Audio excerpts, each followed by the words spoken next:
Muy buenas tardes, esto es Línea por Línea. Mi nombre, Álvaro Cabrera. Estimados televidentes, esta tarde tocaremos el tema de la violencia contra las mujeres. El 25 de noviembre se celebró el Día Internacional del Combate, la Erradicación, la Eliminación de la Violencia contra las Mujeres. Y Naciones Unidas inició un programa, una iniciativa, que se hablaba de 16 días de activismo y de los días naranja. El naranja como un color que representa que no queremos la violencia para las mujeres. Para hablar de este tema, estos 16 días concluyeron ayer, 11 de diciembre. Tenemos a Laura Peniche. ¿Cómo estás, Laura? Bienvenida. Mucho gusto, gracias, Álvaro. Laura es una investigadora del Centro de Adelanto para las Mujeres y Equidad de Género de la Cámara de Diputados. Y bueno, hay muchas dudas sobre esta situación. La violencia no solo es la violencia física, me platicaba. ¿Nos puede explicar la ley cómo contempla esto? Claro que sí, mira, afortunadamente ya en México tenemos la Ley General de Acceso de las Mujeres a una Vida Libre de Violencia. En esta ley ya queda muy bien especificado lo que es la violencia, cuáles son los tipos y las modalidades. Las modalidades podría yo decirte que más bien son referentes hacia el ámbito en donde se sucede, ¿no? La violencia familiar, la violencia en la comunidad, pero lo que sí tenemos muy claro son los tipos de la violencia, ¿no? Como tú decías muy bien, no solamente existe la violencia física, sino tenemos violencia emocional, violencia económica, violencia sexual, etcétera. Y bueno, lamentablemente tenemos todavía en nuestro país unos números bastante altos, unos porcentajes bastante altos de este tipo de situaciones, ¿no? De estos tipos de violencia, Laura, que comentas, ¿cómo es esto de la violencia económica, por ejemplo? Mira, la violencia económica se refiere cuando es la pareja o algún varón que pide o quiere controlar el ingreso económico de una mujer. También tenemos la violencia patrimonial. En este caso es cuando se obliga a la mujer a dejar algunos bienes que pasen ya sea a la pareja, a los hijos, etcétera. Entonces, ahí podríamos distinguir esos dos tipos.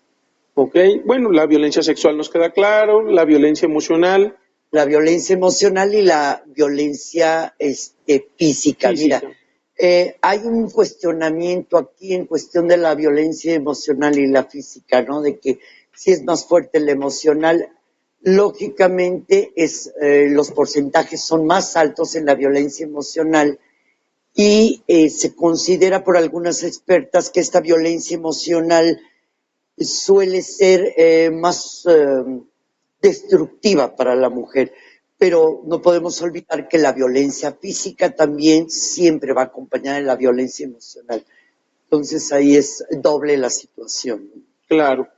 Y supongo que en el mundo en general, aunque ha habido avances, pero en nuestro país, ¿cómo estamos conmemorando? Yo creo que no estamos celebrando, pero estamos conmemorando este Así día, es. ¿no? Pues mira, sí ha habido avances a partir de que se decreta la ley, y sí hay política pública, aunque falta todavía mucho por hacer. Yo te puedo decir que ya en muchos estados de la República, si no mal recuerdo, son 17 estados que ya tienen centros de justicia para las mujeres específicos, donde se les da un tratamiento integral a las mujeres que viven violencia y llegan a denunciarlo. Ya tenemos también las órdenes de protección, que es una mujer puede ir, denunciar que está corriendo peligro y desde luego al violentador se le pide no acercarse y se le da toda la protección necesaria a la mujer que está denunciando.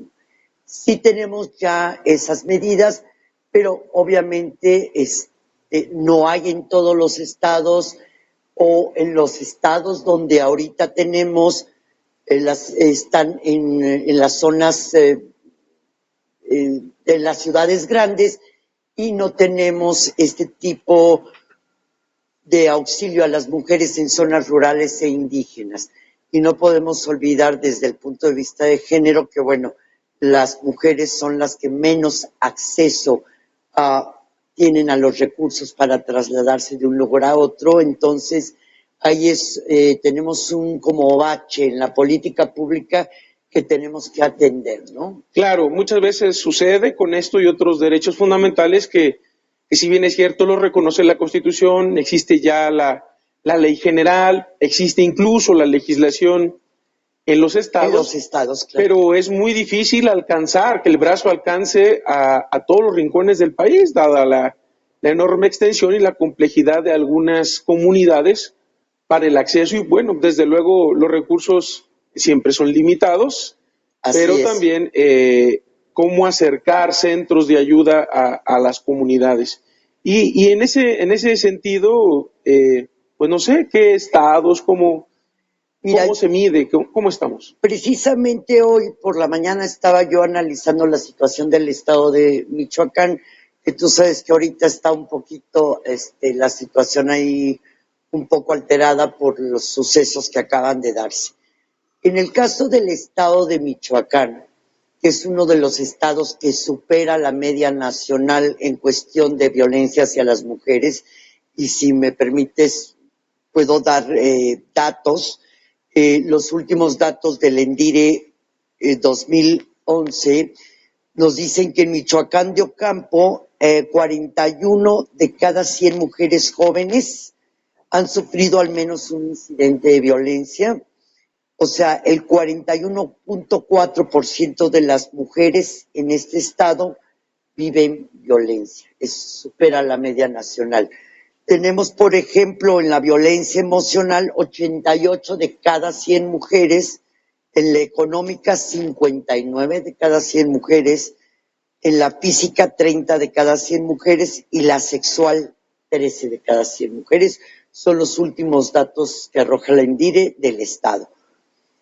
En este estado ya contamos con un centro de justicia en la ciudad de Morelia. Sin embargo, bueno, hay proyectados abrir otro centro de justicia a nivel municipal, aún no existen. Está también un proyecto que es el de Ciudad Mujer, que me parece ser, se está proyectando para Patzingán y cubriría 4 municipios donde las mujeres tendrían acceso a la justicia, capacitación para proyectos productivos, etcétera. Sería un proyecto más integral. Ya existe el terreno, según tengo entendido, y es una promesa presidencial, más sin embargo aún no se ha arrancado todo esto, ¿no? Pero bueno, son los adelantos que tenemos. Tenemos también en todos los estados, en las 32 entidades, tenemos un instituto de la mujer o secretarías. En el caso de Michoacán ya está a nivel de Secretaría de las Mujeres, que dan por lo pronto estos servicios, se acercan un poquito más a la población con unidades móviles en los municipios, pero aún así es insuficiente. Es insuficiente debido a los porcentajes que presenta el Estado en la cuestión de la violencia. Pienso y me imagino que este proyecto suena muy interesante debido a que retirar a una mujer de un entorno de violencia pues implica muchas cosas, pero la primera de ellas es la no dependencia económica, ¿no? Que haya un ¿cómo llamarlo? Pues un autoempleo o buscar un empleo para no estar en esta situación, ¿no? Así es.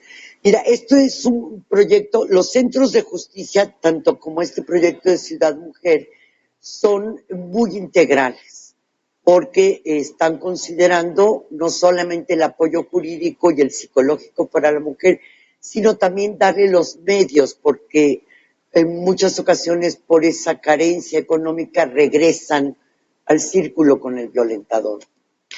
También está, pues, en las últimas semanas, ¿no? Se ha puesto el tema tan fuerte de la de la trata de personas. Supongo que tiene que ver también con este tema, ¿no? Cómo hay una Desde dependencia ahí, cómo se explota y incluso ese dinero que gana, eh, pues no se lo queda a ella. ¿Cómo está? Así es, exactamente, y precisamente por eso se piensa en este proyecto en Apatzingán, porque ahí se da mucho la problemática de la trata de personas, especialmente con las jovencitas, ¿no? Tú sabes que todavía, lamentablemente, en muchísimos municipios de usos y costumbres en nuestro país se da la venta de las niñas, ¿no? O el intercambio por una caja de cervezas o por animalitos, ¿no? Se intercambia a las niñas. Entonces, bueno, desde luego es un problema que está dentro del tema de la violencia hacia las mujeres, al igual que el tema de los feminicidios. Ese también es un tema terrible, ¿no? Los feminicidios, también hay, supongo, algún mapa, ¿no? De en dónde hay mayor incidencia o en Mira, general. hay estados que, como tenemos el Estado de México, el Estado de Guanajuato, donde ya sea el grupo de expertas o el Observatorio de Feminicidios ha tratado ya de activar la alerta de género en esos estados. Hay ya grupos comisionados para hacer los análisis. Laura, vamos a tener que hacer un corte comercial. Regresamos y seguimos platicando sobre el tema de violencia contra las mujeres. Regresamos. Regresamos a Línea por Línea. Estamos platicando con Laura Peniche sobre el Día Internacional, que pues no debiese ser un día, debe ser una situación permanente el combate a la violencia contra las mujeres y de este importante proyecto que es la Ciudad Mujeres, Ciudad para la Mujer. Ciudad Mujer. Ciudad Mujer. Mira, este modelo ha sido tomado de algunos países de Centro y Sudamérica y por primera vez se va a retomar aquí en México. Te comentaba yo que va a ser un centro integral donde además de darles el apoyo jurídico a las mujeres, de albergarlas, de darles la protección y de darles el apoyo psicológico, se tiene planeado darles, como tú decías, capacitarlas para el autoempleo, proyectos productivos, proyectos artesanales, etcétera, ¿no? Entonces yo creo que eso es bastante completo debido a que, bueno, tenemos información en los refugios que existen ahora, en los que las mujeres están quizá por 3 meses y se les da toda esta capacitación y todo eso, pero al salir del refugio el 30%, me comentaba en una ocasión una directora de un refugio, que el 30% de las mujeres regresaba con el violentador, ¿no? Por la cuestión económica muchas veces. Entonces, bueno, pues este proyecto va a ser más amplio, más integral. Te digo, del que yo tengo noticia es el del estado de Michoacán, que es en la zona de Tierra Caliente. Es zona de Tierra Caliente, que es Apatzingán, Parácuaro, Buenavista y Tepalcatepec. Y bueno, y precisamente en esta zona se eligió el proyecto porque además de que en la violencia hay altos índices de violencia, está la situación y la problemática de la trata de personas.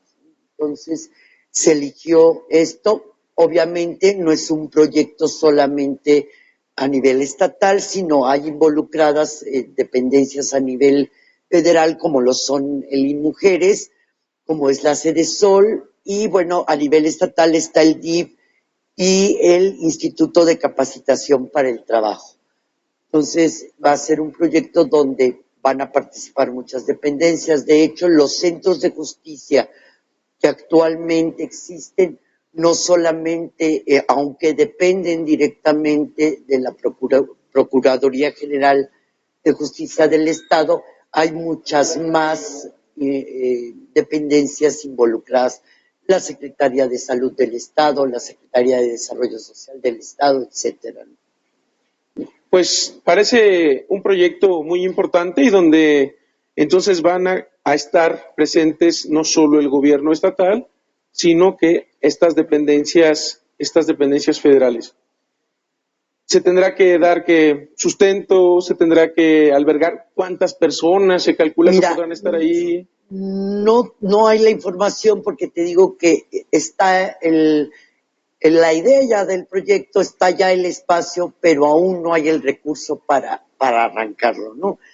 Pero yo te puedo comentar que hay programas a nivel federal, como es uno que tiene la CEDESOL, el INDESOL específicamente, que es el PAIMEF, es un programa que va dirigido especialmente a los institutos estatales de las mujeres para trabajar con el tema de violencia. Y por parte de las mujeres también hay un fondo de transversalidad que es federal y llega directamente a estados y municipios para trabajar todas las cuestiones de género, ¿no? Institucionalizar el género en municipios y estados para que también funcionarias y funcionarios de estas dependencias que son las que dan atención a las mujeres tengan la capacitación necesaria para que esto se logre con éxito, ¿no? Muy bien, esto es el estado de Michoacán, pero mencionabas el estado de México, ¿no? Que es emblemático, parece ser que tiene las cifras más altas de feminicidio. ¿Cómo está funcionando el estado de México? Mira, el estado de México, quisiera yo compartirte, igual que como compartí los datos del estado de Michoacán. Bueno, en cuestión legislativa, en el estado de Michoacán tenemos ya la ley de violencia, la de discriminación, la ley de trata, la ley de igualdad entre mujeres y hombres, y ya casi todas tienen su reglamento, excepto la de discriminación. En el estado de México, según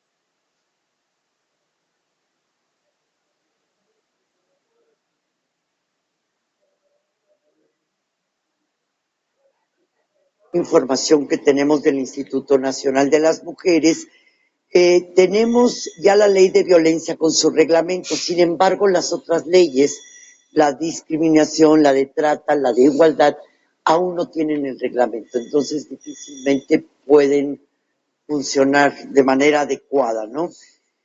El diagnóstico que hay del Estado de México, de la ENVIRE, por el INEGI en 2006, son de un 52.8% de las mujeres del Estado que viven algún tipo de violencia. Altísimo, o sea, el otro hablamos 43%. Hablábamos en Michoacán, y entonces el Estado de México, si Michoacán superaba la media nacional, estamos diciendo que el Estado de México está muy por arriba, ¿no? De la media nacional, que es del 23%. Sí, 52%. Y ahí, pues, ¿habrá entonces estos retos legislativos de la legislación que falta? Sí, hay esos retos legislativos y hay retos también en política pública, aunque existe un Consejo Estatal de la Mujer allá que depende directamente de la Secretaría de Desarrollo Social, y ya hay también un centro de justicia, no recuerdo ahorita la ubicación, pero ya hay centro de justicia en el Estado de México. Como yo te decía, difícilmente el Estado de México tan amplio, con tantos municipios, tantas comunidades en los municipios donde las mujeres no tienen el acceso a llegar a esos espacios, ¿no? Ahora, todos los institutos, consejos de las mujeres o secretarías de las mujeres tienen una línea telefónica de servicio. Yo aconsejaría, para mayor información, visitar los espacios web de los estados, de los institutos y secretarías de la mujer, para tener esa línea Y bueno, lo que hace la Red Nacional de Refugios en este caso y a través de esas líneas es que si la persona no tiene los medios para acceder a la protección a través de los refugios que hay a nivel nacional, pueden apoyar a las mujeres en ese sentido, ¿no? De ayudarles con el transporte y toda esa situación. ¿Cómo funciona esta red de refugios? ¿Qué son? Mira, la red de refugios es una organización que conjunta ya sea refugios que son del Estado, como otros refugios que pertenecen a organizaciones de la sociedad civil, de los cuales también hay un financiamiento a través de la Secretaría de Salud, que es otro de los programas presupuestarios a nivel federal, para dar sostenimiento y mantenimiento a estos refugios. Estos refugios funcionan de la siguiente manera: es por denuncia, inmediatamente se salvaguarda a la mujer y a sus hijos e hijas que están viviendo violencia, pero pues tú sabes que no puede ser sin un periodo de tiempo determinado. En estos refugios por lo general están 3 meses donde se les da el apoyo jurídico para separarse del agresor, el apoyo psicológico tanto a la madre como a las y los pequeños, y bueno, se le da esta capacitación para el empleo, pero tenemos un tiempo ahí muy limitado. ¿Cómo funciona la red? Esta red tiene como en conjunto todos la información de todos estos refugios, porque lógicamente no se dan a conocer las direcciones y los lugares donde están. Entonces, la manera en que podemos canalizar a una mujer que está viviendo violencia es con la denuncia vía telefónica. Inmediatamente de esta línea se ponen en contacto con la Red Nacional de Refugios para poder apoyar a esta persona. Hace escasos 15 días vivimos una situación así con una persona que se acercó al Centro de Estudios de Género. Y bueno, nosotras no trabajamos directamente con población, pero afortunadamente tenemos muy buena relación con la directora actual de la Red Nacional de Refugios, e inmediatamente la red se hizo cargo del caso para salvaguardar a la mujer y sus hijos. ¿Y qué pasa después de estos 3 meses? Después de estos 3 meses, que ya se les capacitó a ellas, que ya recibieron un apoyo psicológico, porque el trabajar con una mujer que ha estado inmersa en un círculo de violencia es muy difícil que salgan, ¿no? Entonces, necesita mucho apoyo psicológico para poder tomar la decisión de realmente alejarse del violentador. Pero como tú sabes, muchas veces sufren el síndrome de Estocolmo, donde hay un apego emocional muy grande hacia esta persona, hacia su victimario. Entonces, muchas veces esos 3 meses resultan ser escasos para el apoyo terapéutico que se le puede dar a la mujer, y como te comentaba yo en el espacio anterior, un 30%, según me han referido a mí, de las mujeres que han salido de un refugio regresan al espacio donde se les estaba violentando. Sí, sobre todo me imagino que la dependencia económica al momento en que salen, pues empieza, y si la encuentra, supongo, el violentador, bueno, pues la trata otra vez de convencer, de ¿no? convencer, sí, porque el círculo de la violencia precisamente así se da, ¿no? Hay el periodo que nosotras llamamos la luna de miel, que es donde hay ese convencimiento de no lo vuelvo a hacer, ahora sí me porto bien, hasta que luego pasamos a otra etapa donde se va acumulando la tensión y regresamos a los golpes. Es un círculo, o a los golpes, o a las humillaciones, al maltrato verbal, etcétera. Entonces es un círculo donde para las mujeres que han estado inmersas por mucho tiempo en este círculo es muy difícil salir. Y la otra parte, precisamente con el violentador, o sea, llega al refugio, se trabaja con ella, pero hay forma de trabajar con el violentador. dejo ahí la pregunta, Claro Laura. que sí. Digo porque parece muy importante que se pudiera también hacer un trabajo ahí. No sé en qué grados, ¿verdad? Pero ¿te parece si regresando a la pausa platicamos de eso? Vamos a un corte y regresamos. Regresamos a Línea por Línea. Mi nombre, Álvaro Cabrera. Se incorporan a la mesa la licenciada Mariela Pérez Tejeda. Bienvenida. Gracias. Y Lucy, ¿cómo estás? Muy buenas tardes. Buenas tardes, Álvaro. Pues muy importante este tema, estos 16 días de activismo contra la violencia contra las mujeres, ¿no? Estamos platicando sobre este tema con los televidentes y pues, ¿qué opinas, Lucy? Bueno, la verdad es que el fenómeno de la violencia tiene implicaciones muy importantes sociales y que están arraigadas justamente en la cultura, pero bueno, ahora que hemos empezado a medir, porque antes no se medía o que antes se silenciaba, podemos tener datos muy específicos de la gravedad y podemos decir que hoy en nuestro país 7 de cada 10 mujeres han sufrido algún tipo, alguna modalidad de violencia. Y en este caso también invitamos a Mariela porque queremos hablar de una modalidad muy específica y que ha crecido mucho en nuestro país y que tiene que ver con justamente el feminicidio, como esta manifestación de la violencia extrema por el hecho también, justamente por ser mujer. Adelante. Gracias. Bueno, pues buenas tardes a todos los televidentes y las televidentes.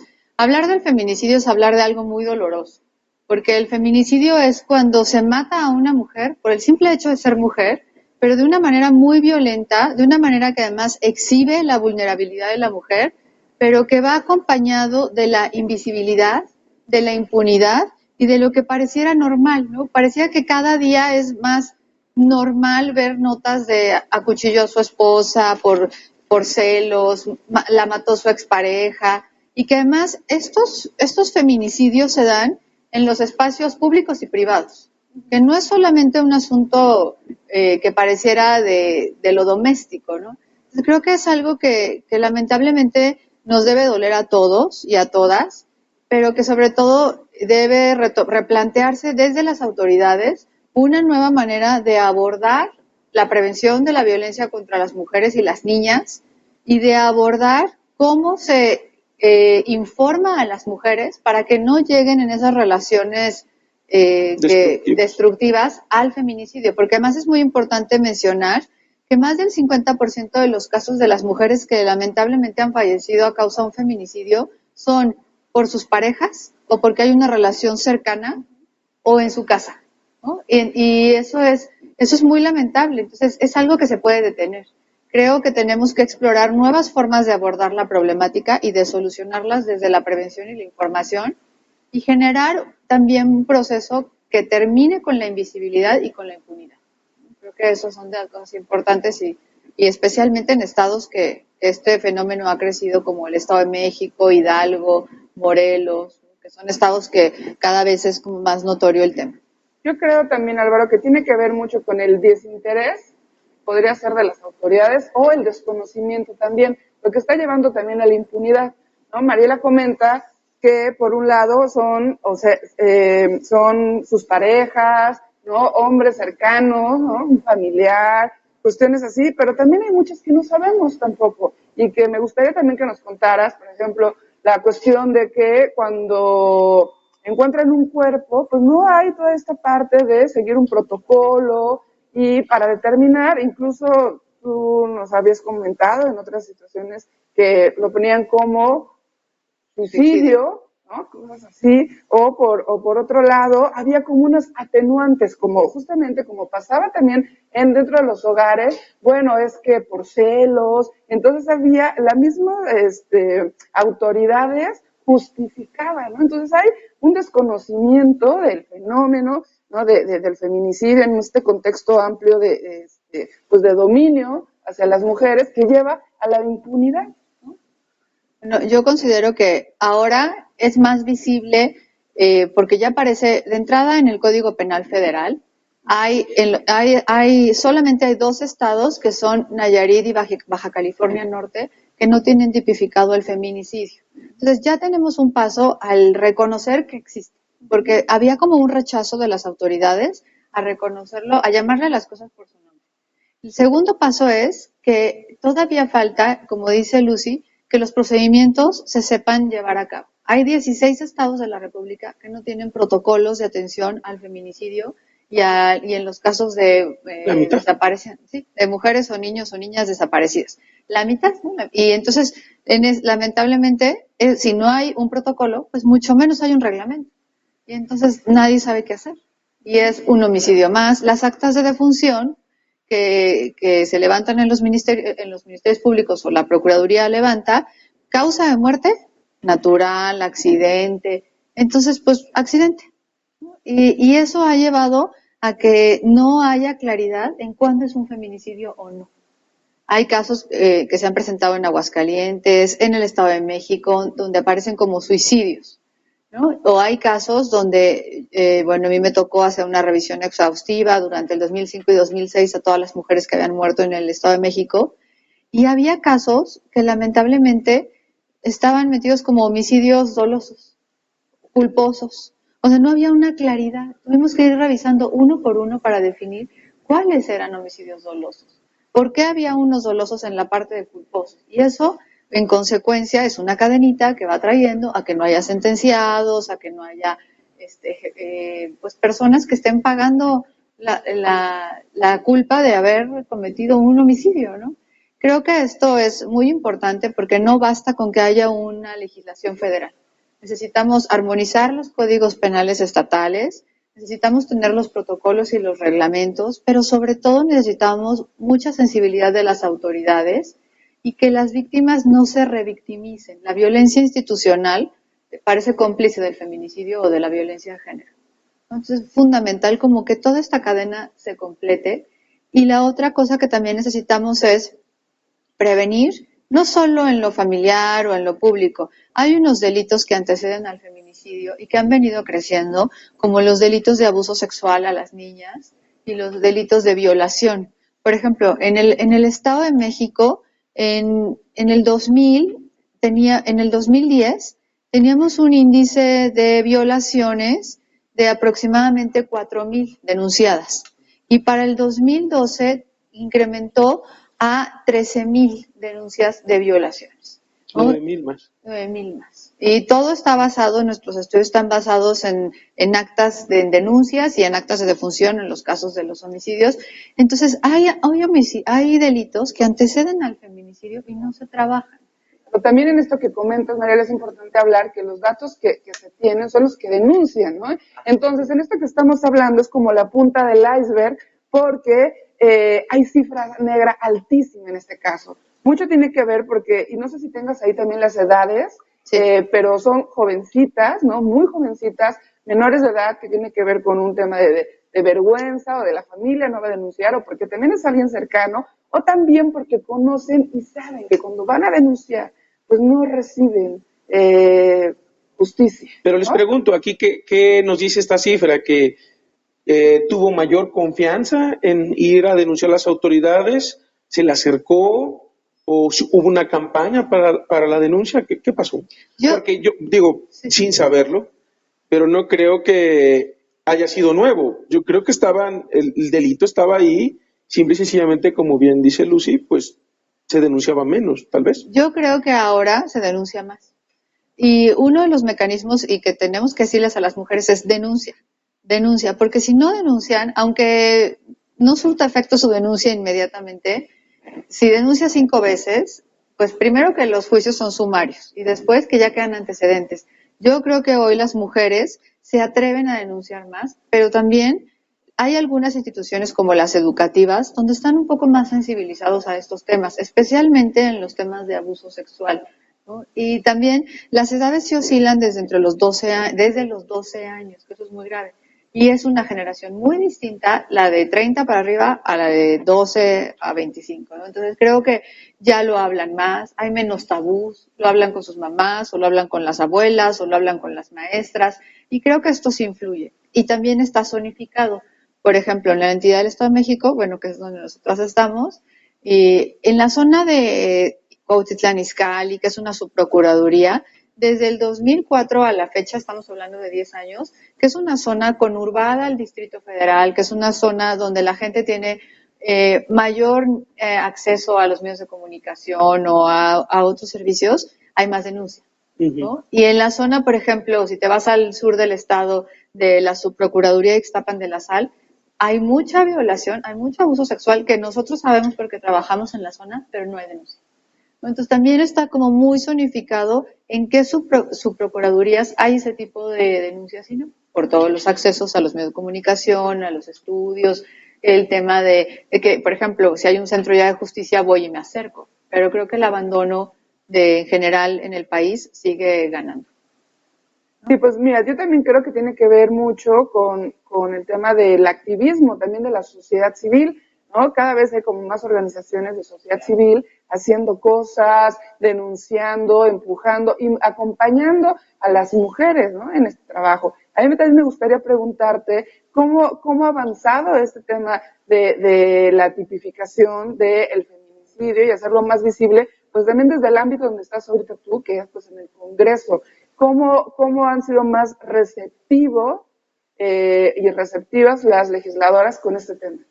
Mira, de hecho, sí ha sido el tema en el ámbito legislativo muy bien acogido. Hay ya una comisión especial para la cuestión de los feminicidios con la que se ha estado trabajando muy de cerca en la generación de información. Sobre todo acabamos de tener precisamente en el marco del día 25, acabamos de tener un foro internacional donde nos dimos a la tarea desde el Centro de Estudios de Género de sacar toda la información que hay de cómo están las leyes en los estados, cómo están los datos duros, los números, los porcentajes, y qué hay de política pública. Y como efectivamente decías, falta mucho y vemos que a lo mejor estamos dando más prioridad a lo que es la atención, pero no a la prevención. Son muy pocos programas a nivel federal que tengo yo ahorita en mente, los que están trabajando con las y los jóvenes para los temas de violencia en el noviazgo, por ejemplo. A mí me gustaría que, Álvaro, si nos permites, que en el siguiente bloque hablemos de eso, ¿no? De lo que se ha hecho y pues de lo que falta, porque sí creemos que es un tema que está tomando relevancia, que qué bueno, pero vemos que las dimensiones son muy amplias, que falta mucho en tanto presupuesto, programas, legislación y demás. Estimado televidente, vamos a un corte y regresamos con las conclusiones del programa. Regresamos a Línea por Línea. Había quedado abierta la pregunta y bueno, Lucy, Mariela, la dejo ahí, la retomo más bien. ¿Qué pasa con estas, se habla que en el refugio se trabaja con la mujer, incluso con los hijos, pero ¿qué pasa con el violentador en este caso? Mira, en los refugios, obviamente, se separa a la mujer y a sus hijas e hijos de la persona que está violentando. No se conocen las direcciones. De hecho, cuando una mujer entra a un refugio, no, hasta su propia familia desconoce el espacio donde ella está. ¿Qué sucede? Los refugios, por lo general, y si me corrigen si estoy equivocada, te decía yo, son 3 meses que pueden estar las mujeres ahí, y cuando salen, muchas de ellas, pues, o un porcentaje alto todavía, regresa con el violentador. Hay, la ley obliga también reeducación para estos hombres violentos. Tenemos en México muchas organizaciones civiles que, como bien decía Lucy, las organizaciones civiles son aquellas que están haciendo el trabajo, ahora sí más duro, que trabajan con estos hombres violentos. Pero precisamente el día de ayer leía yo una investigación que nos hizo llegar Hombres por la Equidad, un trabajo que hizo conjuntamente con el CEAMEG, donde tampoco hay una manera o un protocolo también para seguir con los hombres. Entonces, como que en los estados donde sí se está haciendo, se están tomando diferentes ideologías, entonces no hay algo que podamos decir a nivel nacional que sea un modelo para trabajar con esos hombres violentos. Bueno, yo creo que a continuación de lo que mencionan, bueno, creo que hay una parte que no se da en todos los estados. A nivel federal, claro que no hay un programa, no hay una visibilidad de ¿y qué hacemos con el agresor? En algunos estados, las órdenes de protección para las víctimas, para la mujer que es violentada o los niños, solicitan que el agresor tome terapia. Porque también hay que tener en cuenta que el hombre que es violento no es violento porque se levantó y dijo, hoy voy a golpear a mi mujer y a mis hijos. El hombre que es violento trae cargando una historia muy fuerte de violencia, de desintegración, de enojo. La violencia que va expresando el hombre es una carga cultural también, de la construcción de las estereotipos. masculinidades. Así es, Así es. de estereotipos. Exactamente, entonces están educados a resolver las cosas con la violencia, el conflicto es parte de su día a día y entonces sí deben de tomar terapia y hay lugares donde hay centros de mediación para que conviva el agresor con sus hijos bajo una vigilancia y que poco a poco se vaya restableciendo la relación. No precisamente el núcleo familiar, pero sí la relación, lo cual me parece muy valioso. Y algo que creo que es de manera muy importante considerar es que las agresiones cada vez van en aumento. Ahorita escuchamos casos en estas semanas, como el caso de Cuautitlán Izcalli, como el caso de Michoacán. A nosotros supimos de un caso de este fin de semana, del viernes, en Tlalnepantla. Cada vez escuchamos casos donde la violencia contra las mujeres es más brutal, es más con más saña, pareciera que son nuevos ritos o nuevas expresiones de la violencia que los hombres ejecutan atacando y matando a su víctima, lo cual demanda de una atención fuertísima del agresor.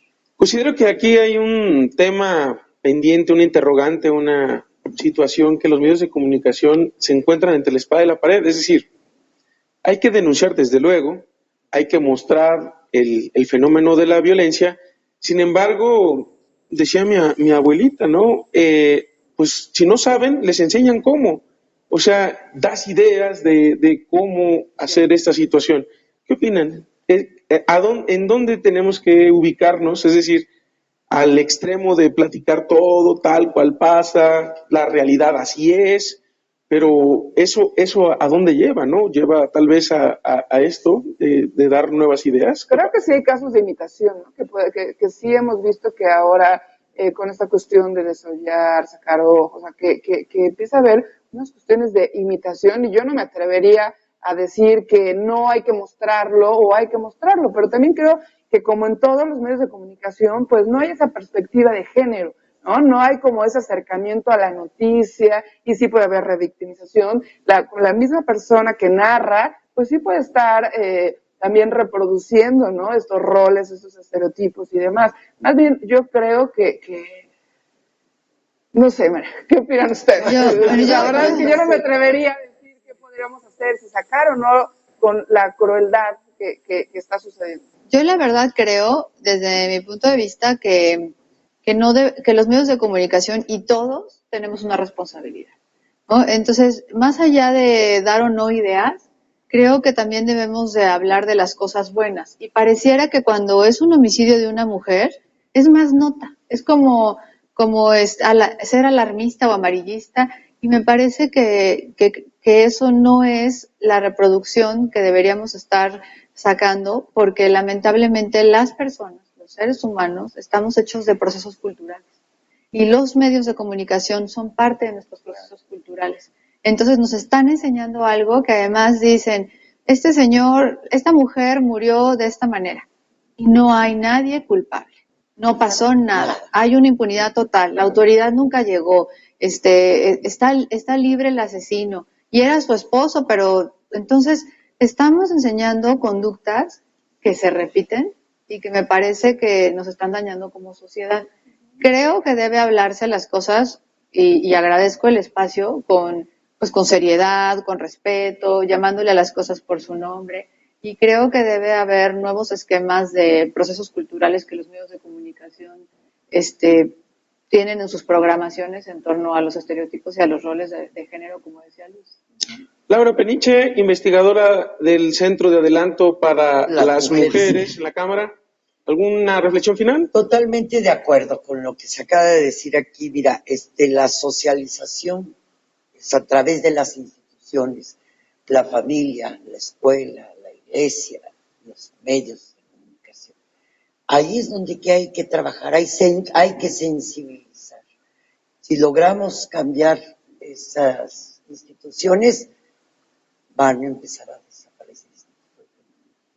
Mariela, ¿algún comentario? Bueno, yo quisiera agregar que la vida de las mexicanas ha cambiado drásticamente. No es la misma vida que teníamos hace 20 años, que hoy tenemos un rol mucho más importante. Hoy la sociedad tiene más madre y la familia requeriría más padre. Y eso requiere de formar nuevos patrones de conducta entre los hombres y las mujeres y que los hombres se atrevan a cambiar sus roles de masculinidad, que se den oportunidad de cambiar sus conductas violentas por otro tipo de convivencia. Creo que hay que trabajar mucho en la prevención, pero hay que trabajar más en contra de la impunidad. Y desde la casa, ¿no? Y desde la casa, sí. Ir formando diferentes... Y cambiar los patrones de conducta de los que toman las decisiones en este país o en los estados, de los procuradores, de los presidentes municipales, de los titulares de las policías municipales, porque pareciera que el tema de una mujer muerta en el país, ninguno es un caso aislado porque es una familia sin madre, una familia sin hija, una amiga sin amiga, una hermana sin hermana, es una vida. Y entonces el feminicidio acaba con las vidas de las mujeres y de los compañeros de una familia. Lucy, ¿alguna reflexión? Pues mira, Álvaro, yo quiero comentarte que lo que tenemos ahorita en nuestro país como leyes, la ley para una vida libre de violencia, data del año 2007, ¿no? Así Son cuestiones muy recientes, ha costado mucho trabajo poder traer este tema al tiempo, pero yo quería pues hablar un poquito del tema de la alerta de género, por ejemplo, en los estados y la dificultad para que estos mecanismos puedan estarse instrumentando. Y también quería que nos contaran, aprovechando que las dos traen experiencia también en el legislativo, el tema de la violencia política de género, que es algo también nuevo que se está empezando a hablar. Si quieres, cedo aquí el uso de la voz para que nos cuentes, si quieres, de violencia política y de que tú traes también la experiencia con el tema de las alertas de género. En un minuto. La alerta de género es un mecanismo legal formalmente instituido para, de manera subsidiaria, la Federación apoya a los estados. Hoy es con mecanismos, Hidalgo es un ejemplo, 10 mecanismos, Guanajuato también, estratégicos, que ayuden a atender de manera subsidiaria la violencia contra las mujeres. Sin embargo, ha sido muy difícil poderlo instrumentar. Sí, así ¿de acuerdo? Es, muy difícil. Y bueno, en cuanto a la violencia política, no es nueva, se está empezando ya a visibilizar, como decías, pero ha sido siempre. Simplemente veamos los números que tenemos de mujeres a nivel municipal que han tratado de acceder a los espacios de poder y las declaraciones que ellas te hacen es terrible, ¿no? De amenazas, de quemarles la casa, de ir contra la familia, etcétera. Y bueno, aunque la legislación actualmente ha ido cambiando a partir de la sentencia del tribunal en la elección federal pasada y logramos un avance, aún las legislaciones locales encontramos muchos cambios. Lucy, Laura, Mariela, muchas gracias por estar en este programa. Es muy importante, esperemos que se haya avances, que el próximo año nos encontremos pues con otros retos, no con los mismos. Desgraciadamente creo que esto es paso a paso, lento, pero bueno, en fin. Estimado televidente, muchas gracias. Nos vemos en el próximo Línea por Línea y, en fin, no nos cansaremos de decirlo, no a la violencia a las mujeres. Muchas gracias.